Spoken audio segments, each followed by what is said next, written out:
least a big part of my journey and with yoga was being able to tune into my body and like somatically understand the feedback that I was getting from the experience that I was having. What have you gained from following your excitement and from listening to your body?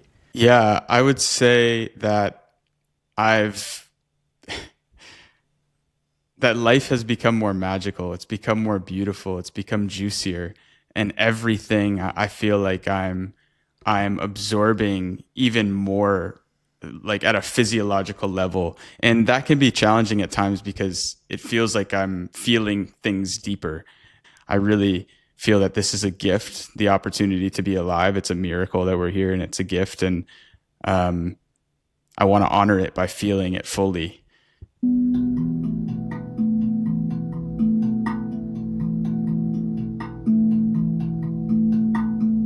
Hello, everyone, and welcome once again to the Empowered Self podcast. So, it is an absolute pleasure and an absolute privilege for me to get to be here with my good brother, Ace Cowans. So, Ace Cowans is just such an amazing guy for so many different reasons. But we actually met in Costa Rica and we became pretty good friends at a very fast rate because we have a lot of things in common. But a little history about Ace is he actually sort of lived as a professional hockey player for many different years, and sort of through finding spirituality, it sort of helped him to let go of some of those old identities and help him to, find more happiness and fulfillment. And now he actually is leading towards working with more professional athletes to help them come to some of the same conclusions. And, mental health is really a big thing in professional athletics. And so it's an important topic to cover. But Ace is also a really amazing yoga teacher. I've had the good fortune to sit in many of his yoga classes, and they're very heart-centered and just very, really authentic, which is, I think, what I love so much about Ace is he's just a really genuine, authentic, and kind person. And so without further ado, welcome to the podcast, Ace Cowans. And why don't you go ahead and introduce yourself a little bit so that people can get to know you from your perspective. Yeah, thank you so much for having me, and thank you for that introduction. It really is heartwarming, and I really can say the same about you. That when we met in Costa Rica, it was really special to have another brother who I could felt really heard by and connect with so quickly. So, super grateful to have met you and to be building this connection deeper and sharing these conversations that we were having in Costa Rica with the world, because I think they're really powerful. So yeah, I'm Ace Cowans, and I guess I used to identify as a hockey player sort of for my whole life. That's who I was. It's what I did. And about a year and a half ago, 2 seasons technically, I decided to sort of hang up my skates and follow the things that my heart was calling me to do. And so the past 2 years have been a lot of that, a lot of exploration, a lot of discovery, self-discovery, introspection, and doing a lot of the things that I've wanted to do, or I wanted to do while I was playing, but hockey kind of prevented me from doing. So, and throughout that process of just deepen my relationship with life and a lot of new things, and I'm really in this process of discovering who I am and how I can share my gifts with the world. And yeah, I'm very much amidst that process, which is scary and fun and beautiful and challenging. So my first podcast appearance, I guess you could say, which is pretty cool. So thank you for popping my podcast cherry. Hey, of course, it's a real honor to have you here. And, I'm glad that the world can see you in this lens and see you from this perspective. And, I think a lot of us do have this single identity where we sort of relate ourselves to one specific thing. But I think it's been really empowering for me on my journey to realize that I am a multifaceted person. And, there's many different dimensions to my being, and a lot of those other dimensions have really amazing value. But yeah, what I want to ask you now is like what sort of sparked this self-exploration, because there's many people who will go throughout their entire careers and won't make these types of shifts. But was there like some sort of moment that you can remember or some sort of motivation that maybe encouraged you to take some of these steps into the unknown? Yeah, I think it was a confluence of factors and inspirations for me. And my sister has played a really big role. That's actually, again, the catalyst of our meeting. It was at her retreat, and she's really paved the way, I think, for me to follow in her footsteps with a lot of things, spirituality related. I just always really looked up to her, and we had a really close friendship growing up. And she was the one who brought me to my first yoga class when I was probably 13 or 14. And I was just getting really serious about hockey and training and off ice training. And this yoga class, it was a really intense hot yoga class, and it just humbled me and was a different type of fitness that I'd never experienced. And so that shifted my perspective on what my off-season training would look like. And I started going more often. And every single time I would walk out of there feeling like very, very humbled and very sweaty. And I loved it. And I kind of got hooked on yoga. And throughout my career, I was using it supplementally sort of for my training. And over time, inevitably, I think it turned into from a from a physical practice into a more of a spiritual meditative practice. And that is, I think, one of the big catalysts on my journey was being introduced to yoga, and then also getting to witness my sister in her exploration of the unknown and following her curiosity and doing these amazing things and being extremely adventurous. And that was just something that I always had in myself as well. And hockey was amazing, but it did kind of create this box that I had to stay within, and my life sort of revolved around it, which prevented me from doing some of those things. So yeah, yoga played a huge role. There's many other things. I think certain moments in my life, really challenging moments, challenging relationships. But I've always had this sort of deeper sense of curiosity about the nature of reality and what's really going on here, and just fascinated by exploring the fundamental truths of this experience. And I think that curiosity has led me down some interesting paths, and I've yet to find a concrete answer, and I don't think there is one, but it's fun to kind of look and discover and build this picture of the cosmos and of human nature and of this experience. Amazing. And like to some degree or another, I'm not entirely surprised that for somebody like you, yoga would be your introduction into spirituality, because a lot of the physical sports that we engage with are strictly physical, but what's so great about yoga is it adds the spiritual dimension to it, right? And so it really is not just focused on like performance or winning or competition, but it's like, how can we do all these amazing things with our body and also like benefit internally through the process of engaging with it, right? So yeah, it's I think many people who are athletes start getting into yoga, and it is their doorway into spirituality. And it's so cool as well that you've used your sister as motivation and as inspiration, and now it seems like you're going to be out here inspiring other hockey players to potentially go on their adventures and their travels and stuff like that, right? So it's funny how people inspire us, and then we act as inspiration to others, and it's this constant feedback loop of growth and transformation that's taking place on the planet. And there's so many different ways we can go with this. We can get more into hockey or more into the travels that you've gone into, and hopefully we can circle back to some of these things as well. But I just want to ask you, like, you've obviously been traveling around the world. You've done some incredible things in these past couple of years. And what have been some of your main takeaways from all of your experiences? What have you learned from stepping out of your bubble of perception and into the unknown?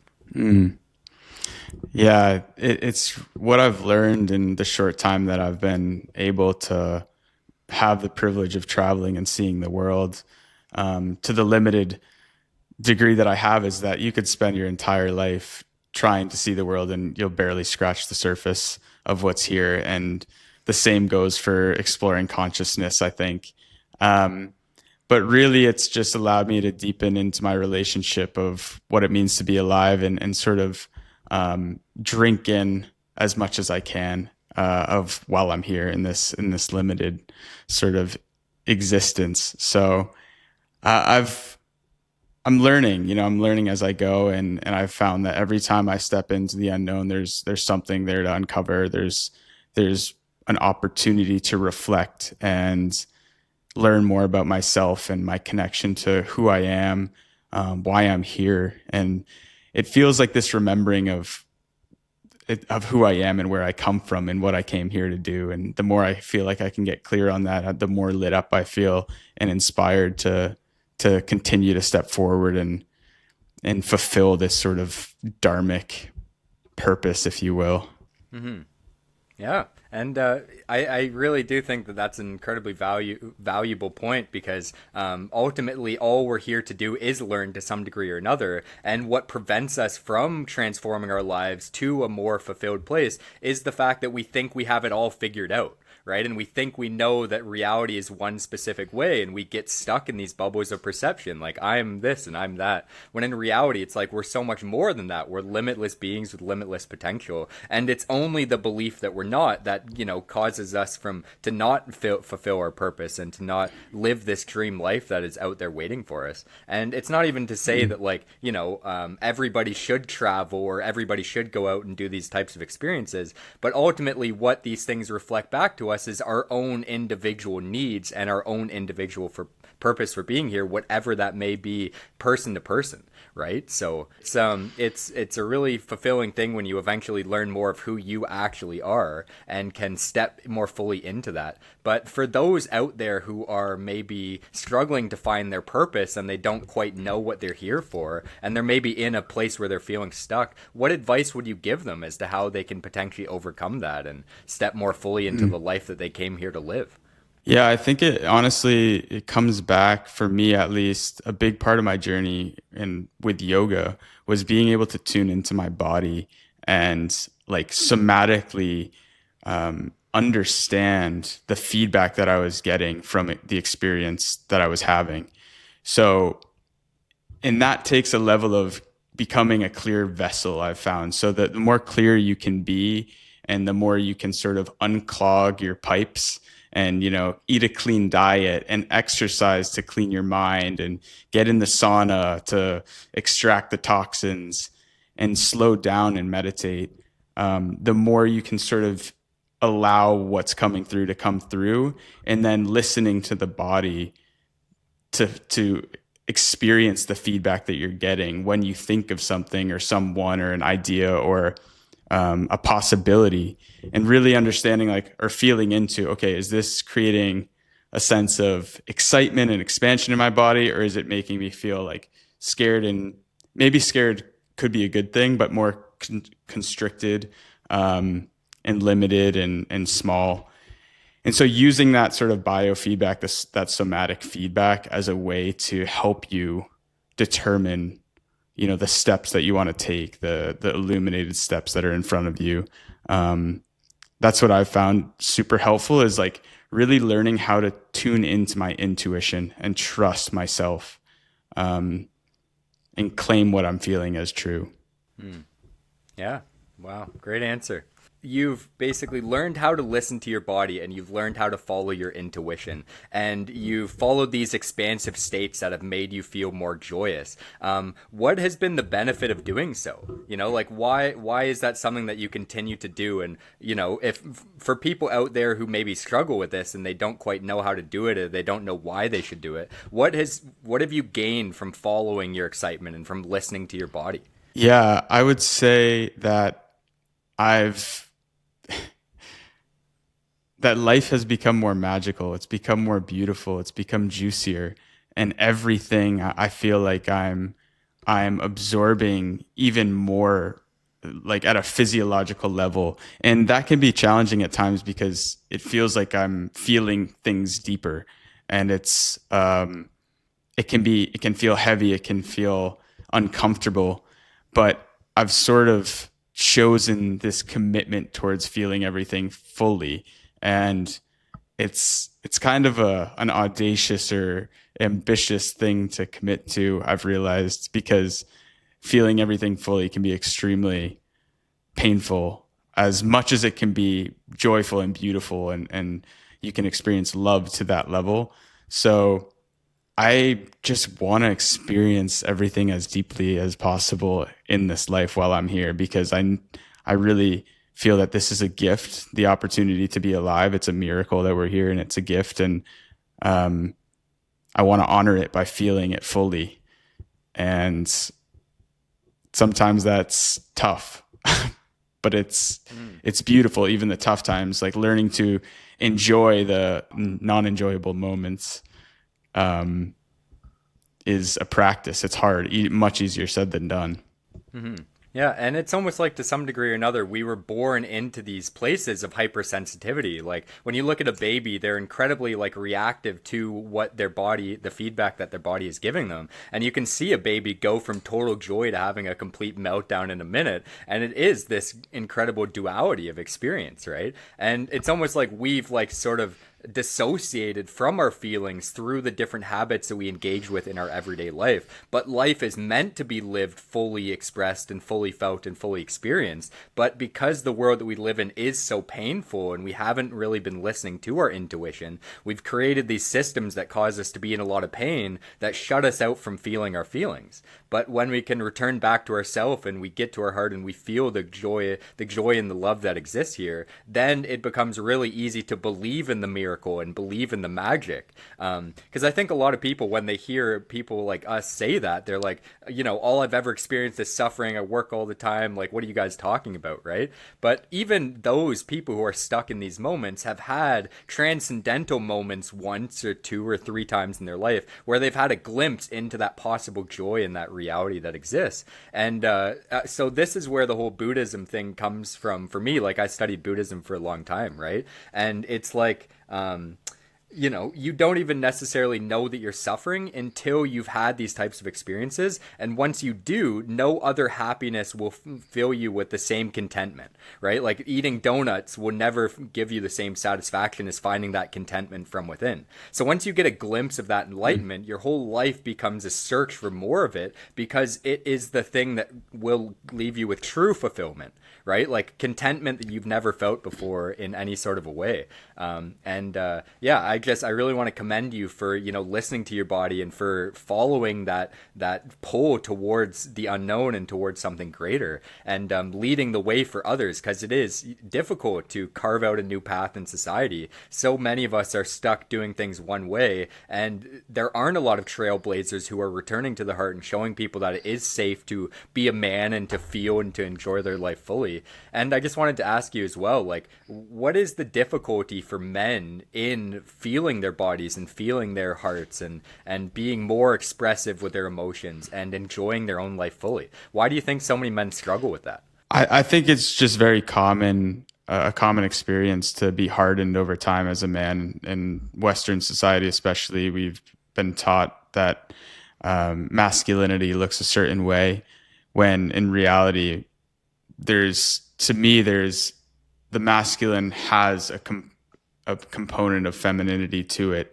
And I love really breaking down the archetype of masculinity into the four archetypes of the king, the warrior, the magician, and the lover, because I think they really can help us conceptualize what the different static and dynamic feminine and masculines can look like in our life for us.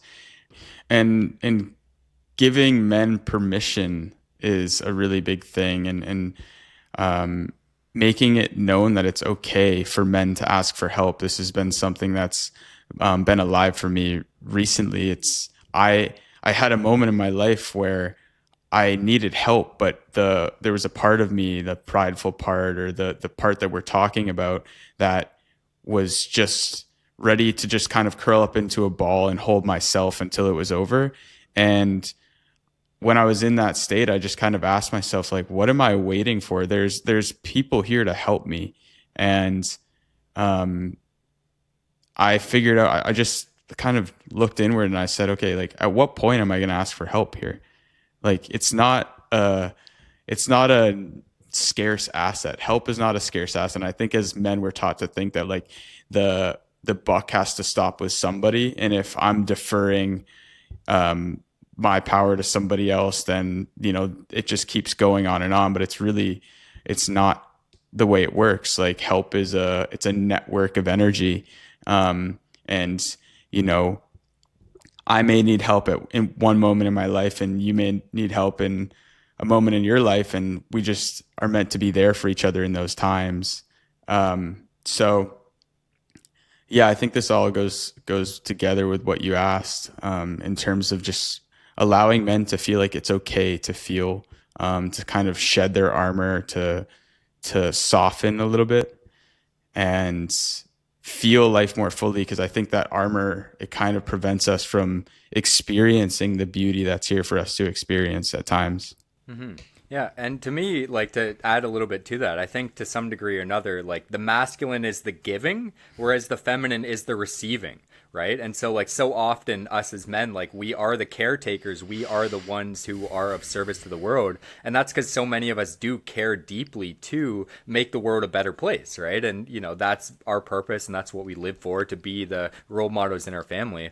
But it's, if you continue to give and give and give, then your cup ends up empty, right? And you know, this is why Yeah. so many men do have all of these uncomfortable feelings inside of them that they're holding on to, that they're scared to express, because they've been the caretaker for so long. If you know, who's going to take care of them, right? But learning how to receive, to fill up your own cup, and knowing that when you're full, then you serve the world better. It's yeah, it's a much healthier relationship to the masculine, and it's certainly been helpful for me to learn that I can count on people around me, and I don't have to be such a lone wolf.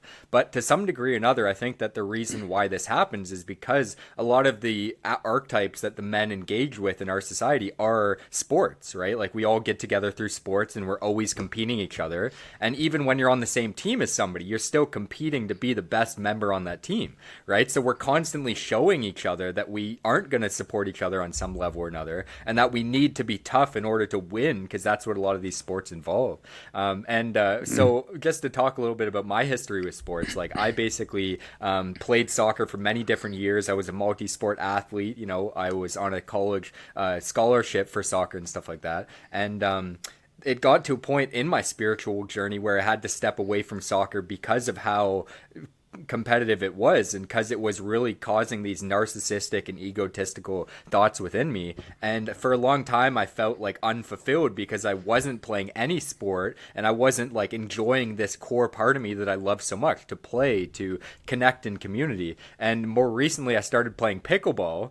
And pickleball, of all things, is actually allowing me to find community again and enjoy sports in a way that's more intuitive and more playful and more fun, playing for the sake of playing as opposed to playing for the sake of being better than somebody else, right? So shifting that perspective has really helped me in my life. And I see the men around me who are also like feeling like they don't have a sense of community, but now we're building community in spiritual ways, and it's like filled me up in ways that I've never seen before. So yeah, do you want to talk about maybe the benefit that you've seen in your life from connecting with higher vibrational, conscious, heart-centered men? Absolutely. Yeah. I think you are sort of entrained to your environment and the frequency of your environment, and the men or the community around you. And I've been so inspired by men like yourself, and people that I can sense are lifting me up, that are empowering me, that are inspiring me to be a better version of myself. And yeah, I've just found such, I think I was talking to a friend yesterday and was just saying, like, you know, the Buddha could walk into, you know, an Applebee's in the Midwest and just shift the energy of the entire room. Like no matter where he is, he could do it. As we sort of walk this path to be a more embodied version of ourselves and more embodied version of love, it's hard to expect ourselves to be at that level. You know, we're just kind of kids on this journey trying to figure it out. And for me, as I cultivate more of that power and ability to shift the energy of a room or shift the frequency of an environment, I've found that like the more I can put myself in higher vibrational environments around higher vibrational people, and these are like such spiritual terminology that I think a lot of people roll their eyes at. So it's kind of like a little hard to use them, but it's the truth, because I mean, you can measure this type of thing scientifically. But I really have found that when I am in those environments, I feel more expansive. I feel more energized. I feel more like myself. And it's like, oh, this is who I'm meant to be. this is what it feels like to be me and to be in my heart and to be fully embodied, and like, okay, I want more of this. So it's given me a reference point of what I want to feel like. And then as I maybe go into another environment where I don't feel that, I then know it's like, okay, it makes me more sensitive to my environment, which is a good thing, but also can be hard to navigate at times because you can sort of psych yourself out, and it turns into this whole sort of mental game where you're trying to figure out like, okay, what's my environment? What's me? I want to be able to overcome my environment, but am I really there yet? Is that okay? Like being compassionate towards yourself and where you are on your journey has also been a process for me. So yeah, there's a lot there. But it's definitely super impactful to be around other people that are inspiring me, and environments that are also nourishing me and in harmony with themselves. So that oftentimes that's nature, that's places with, pure soil, pure air, pure water. As like Costa Rica, for example, allowed us to drop into that, I think. And yeah, I found those places along my journey for sure, and sort of find myself gravitating more and more back to them. So It reminds me of the yogic sort of concept of like Sakshit Ananda, which means like that which is consciousness, that which is bliss. I forget the other one. I think it's that which is being. All lead you to enlightenment, and it's this principle or this equation that if you follow the things that feel good, it will continue to nourish your soul and allow you to blossom into this dream life. So yeah, it's very wise to listen to your feelings and to follow that call into the unknown and into more blissful and joy-filled scenarios. And yeah, it sounds to me like you found healing from nature and from some shamanic practices and from some medicine work that you've done. So yeah, do you want to talk a little bit about some of your let's say medicine work practices and why you enjoy participating in them? yeah, I mean, I would say I'm relatively early on the my journey of working with different medicines. I think that people associate with that word, but I've found other medicine in my life for a long time. One of them being sauna has been a huge catalyst in my life, and sort of the most potent medicine and most consistent medicine in my life. And that's where I really find I find an opportunity to slow down, and it feels like it's a natural catalyst for the ability to meditate on things that are happening in my life, and also detoxifying. I've always been drawn towards things that feel like I'm killing many birds with one stone, like being very efficient. That's why I loved like hot yoga, because it was like a physical practice and a meditation, and I was also like really drawing out toxins from my body, and it also created the really strong endorphin rush as you step out of class. And yeah, I had some experiences when I was in my teenage years that were pretty traumatizing with psychedelics and weed, particularly, or marijuana, particularly. Yeah, I guess during my teenage years, I had a few experiences that were pretty deep and traumatizing in some ways, where essentially I accepted that I was going to die. And that shifted a lot for me in my sort of appreciation for life and sense of what it means to be alive. And as I went through sort of my teenage years and early 20s, I was pretty resistant towards anything that would maybe alter my state of consciousness. However, I would find those moments in yoga class oftentimes, like where my perception of reality was like shifting a little bit, and maybe I would get lightheaded, and I was like, okay, this is interesting, but it's a little scary because I don't want to lose control. But ultimately, like throughout my journey, I've been more and more willing to allow myself to surrender and step into these sort of practices, medicines, and spaces of unknown and uncertainty. And the more I've done that and the more I've surrendered, the more discovery and self-discovery I've found through that. it's been extremely powerful and profound and beautiful working with medicines throughout the past year and a half, 2 years, and doing it with reverence, respect, integrity, and caution as well has been really important. So, wanting to learn how to do things the right way and do it with a really deep sense of reverence for the potency and the power and the integrity of the medicines themselves. To me, they have an energetic, there's like an energetic imprint to them, a soul, and I want to respect that soul the same way I would want it to respect me. And so it's been really interesting, and I'm definitely on this journey of exploring not only the physical world but the internal world and consciousness, and just wanting to really, like I said at the beginning, sort of drink in every drop of life in every aspect, and that seems to be one way to do that.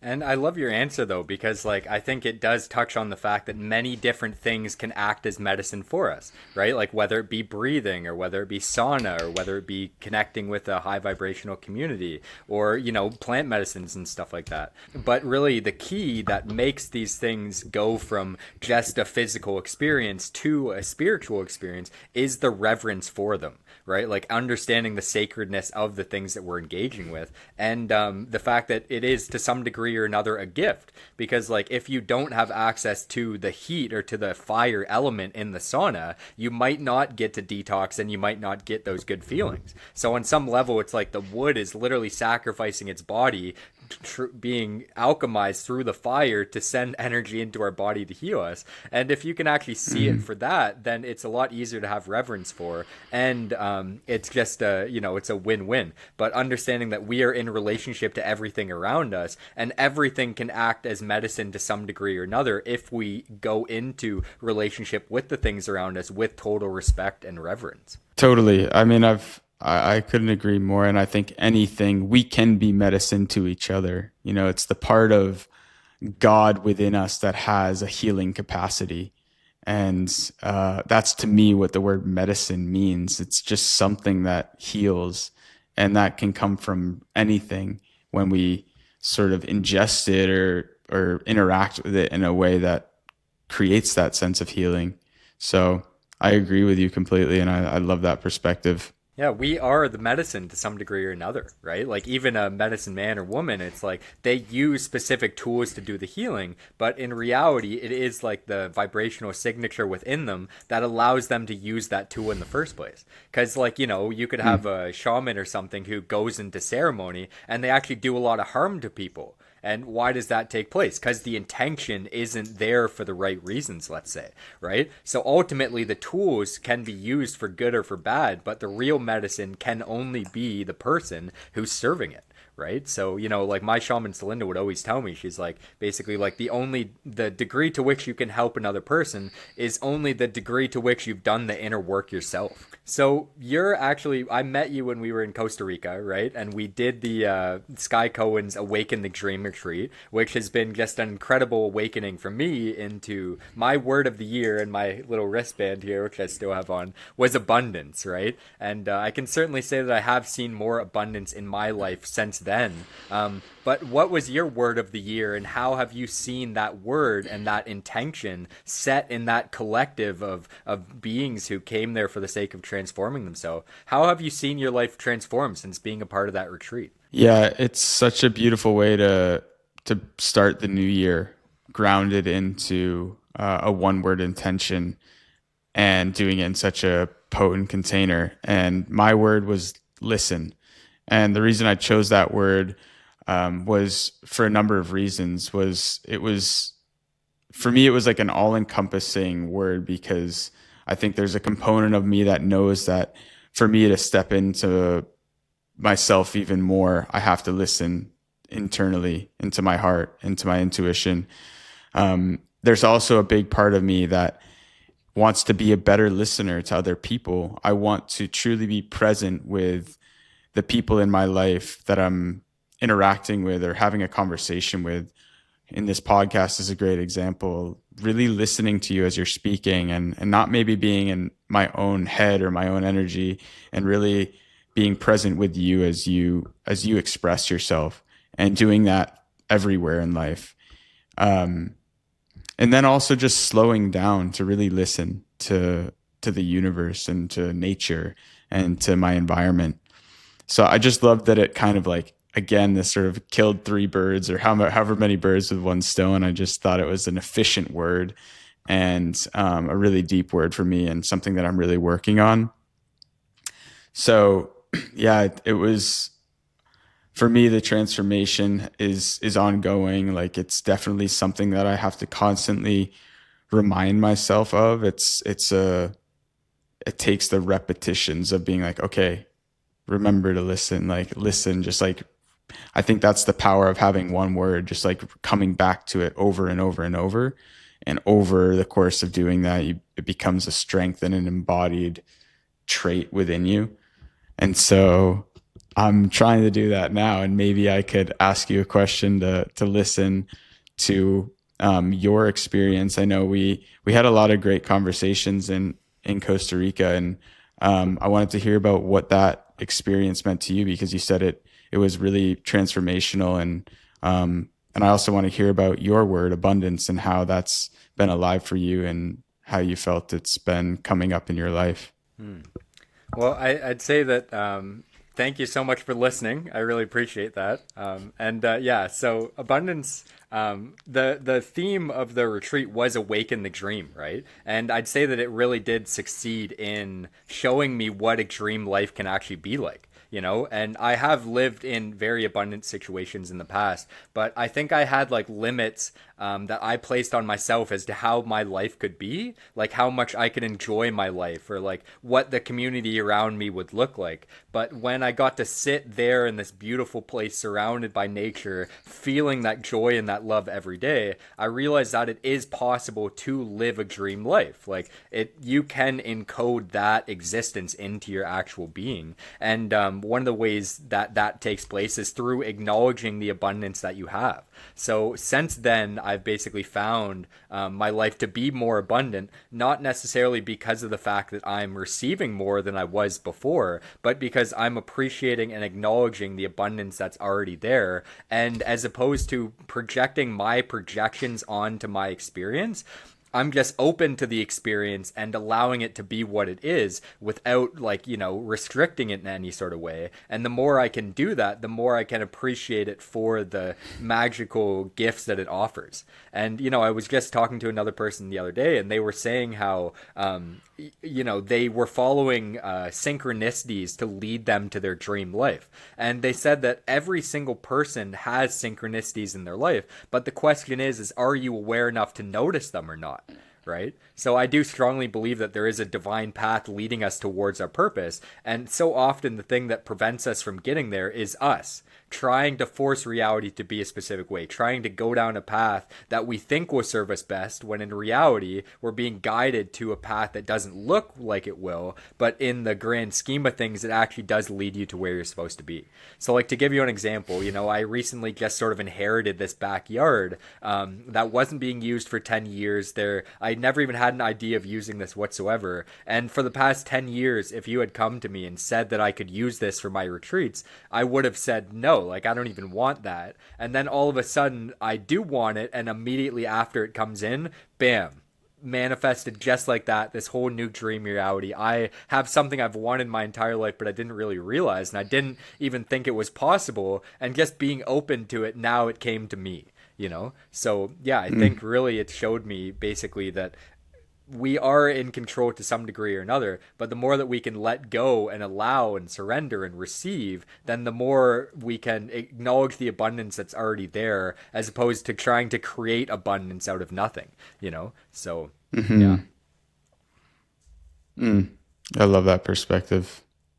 Yeah, I agree. I think as well, like what you're saying about the synchronicities, being able to see them and also claim them as real. You know, it's like anything is really only as real as you allow it to be.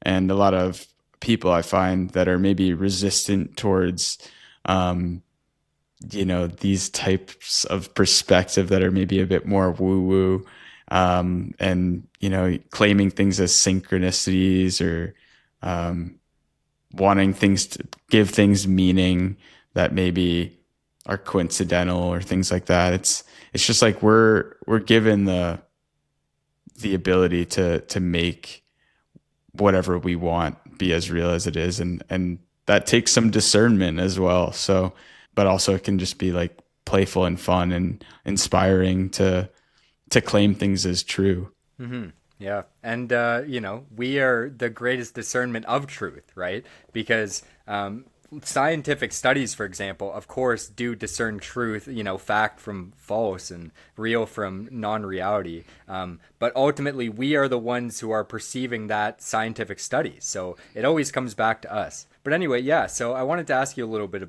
about your sister because you are deeply connected to family, right? And to me, it seems like your family has really done a good job of supporting each other and basically helping each other fulfill their dreams. And so you said that your sister's been a big role model for you, and she has quite a following. She's been doing a lot of work in this community. And how has that been for you? Like basically having a sister who is a big proponent in the spiritual community in the world, and basically being able to support her as she maybe deals with the people who don't believe and the people who are against the movement that is going on in the world right now.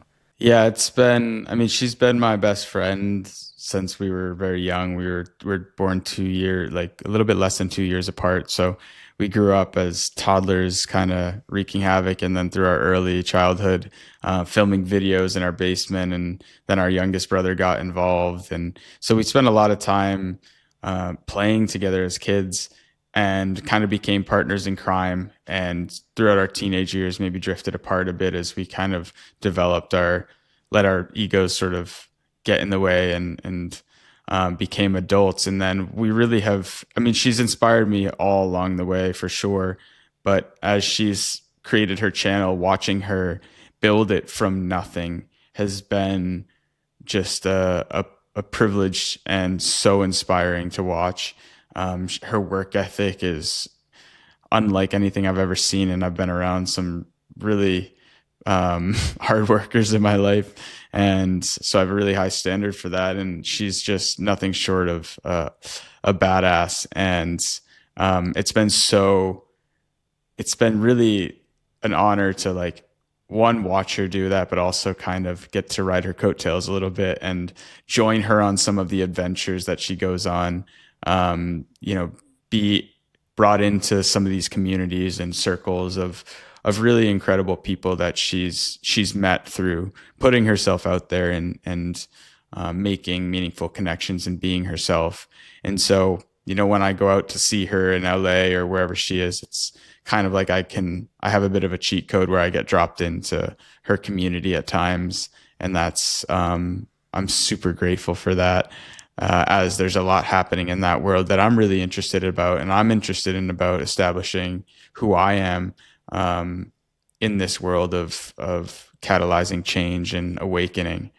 Yeah, it's been great to have her as a role model, and my family's really tight, and I think it stems from our parents just being unconditionally loving, and raising us from that place of unconditional love and selflessness.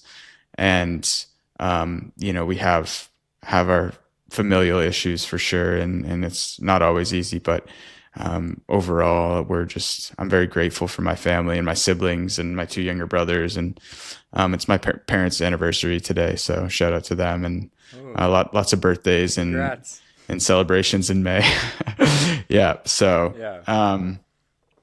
yeah. What about you? I don't know if I know much about your family. I know your mom's really amazing. She's been on the podcast. Could you tell me about your family? I'm curious.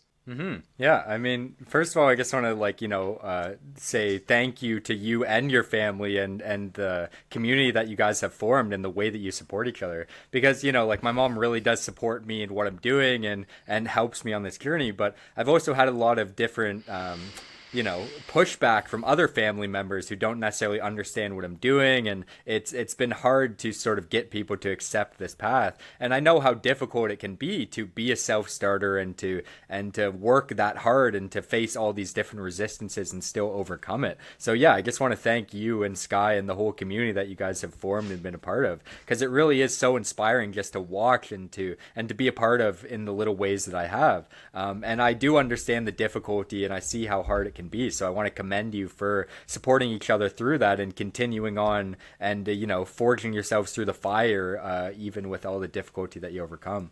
But yeah, my mom's basically, I think, as light workers on this journey, when we are the way showers for society, carving out new paths as opposed to just continue to go down the same direction that almost everybody else is going in, then it's crucial to have support systems, right? Because it is a difficult path. It's not always easy. And we wouldn't be able to do this alone.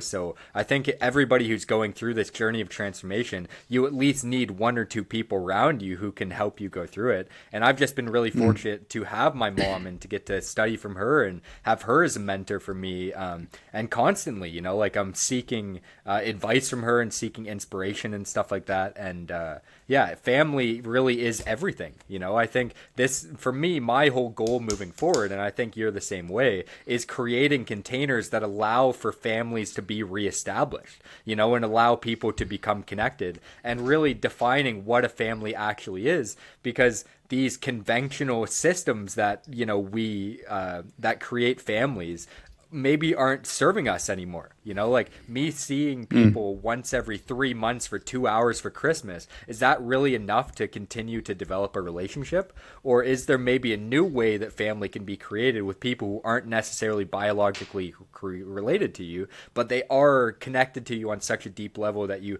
establish those family relations beyond biological restrictions? So yeah, my goal in life now is to build containers that allow families to be transformed and created that transcend limitations of archaic belief systems and structures. And so yeah, I just wanted to That's ask amazing. you now, like, what are you building next? Like, what are you excited to create and to offer the world? And I know you said you wanted to do a little bit of men's work potentially. So what really fuels your fire, and what's your dharma? Yeah, I'm definitely in the process of getting clear on what that is, and I think that's an ongoing discovery as I continue to take steps forward. There's definitely a few things that I'm really excited about, but overall, I think I'm passionate about creating experiences for people that change the way they see the world. Giving them a taste of magic, kind of like we were talking about, those transcendental moments in life that are beyond words to describe. And I want to create those moments for people to give them that reference point of how magical and transcendental and special and beautiful life can be, so that they can then feel inspired to create more of that for themselves and others in the world around them. And so right now I am working on building a retreat for current and professional athletes, current and former professional athletes.